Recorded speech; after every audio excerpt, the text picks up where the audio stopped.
नमस्कार भाई भौणी मैंने आज भिडियो मुझे जनइबी श्रीजुक्त मनमोहन सिंह विषय जी आम रिसेंटली देहांत कर आम 13th prime minister of India आउ से कौन कौन पोजीशन होल्ड करते से केमिति आम इंडियन इकोनॉमी को रिवाइव करते इन 1991 से विषय जाना। प्रथमतः है से कौन कौन पोजीशन होल्ड करते सी जड़े थे ब्यूरोक्राट्स सी जड़े थे इकोनोमिस्ट से जड़े थे पॉलिटिशियन एकेडमिक। तो पोजीशन हिसाब से देखिले से 15th गवर्नर ऑफ आरबीआई थे से जड़े leader of opposition in Rajya Sabha थे जो अटल बिहारी वाजपेयी प्राइम मिनिस्टर थे से यूनियन फाइनेंस मिनिस्टर थे जो से पीवी नरसिम्हा राव थे प्राइम मिनिस्टर इन 1991। तो तांकर मोस्ट वैल्यूएबल कंट्रीब्यूशन कौन थी इंडिया। तो चलते कौन है जो 1991 बैलेंस ऑफ पेमेंट जो क्राइसिस देखला बैलेंस ऑफ पेमेंट मैंने सर्टली टे जनईदेक चाहूँगी जो गोटे स्टेटमेंट जे आम देश केते एक्सपोर्ट करते इम्पोर्ट कर तार डाटा माने केते बाहर को बिकुची आउ केते किणुची।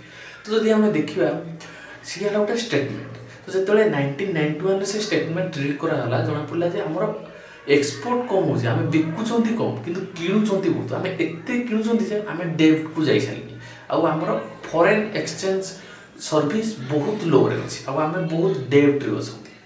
तो से टाइम कौन कर तो से टाइम आम यूनियन फाइनेंस मिनिस्टर थे मनमोहन सिंह से 3टा वर्ड रिवोल्यूशन आने गोटे प्राइवेटाइजेशन गोटे लिबरालाइजेशन आ गोटे ग्लोबलाइजेशन। लिबरालाइजेशन मान कौन लाइसेंस राज को आवलाइज करा लाइसेंस राज मान कौन जो आम छोट छोट इंडस्ट्री मैंने अच्छा किसी गोटे बिजनेस स्टार्ट करें कौन लाइसेंस छाड़ा पड़ता।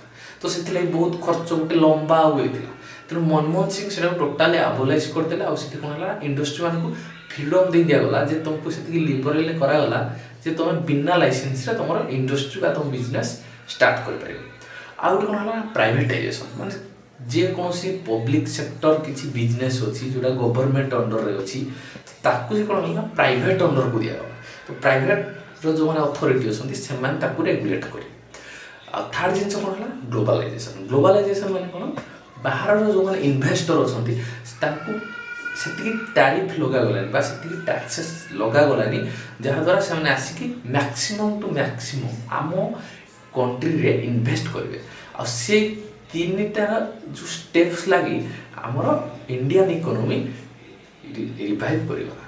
तेणु आशा करुँच आपको निश्चय भल लगी श्रीजुक्त मनमोहन सिंह को धन्यवाद या आम इंडियन इकोनॉमी से कंट्रीब्यूशन देले। थैंक यू सो मच ये वीडियो देखापी जदि भल लगी निश्चय लाइक शेयर एवं सब्सक्राइब करेंगे।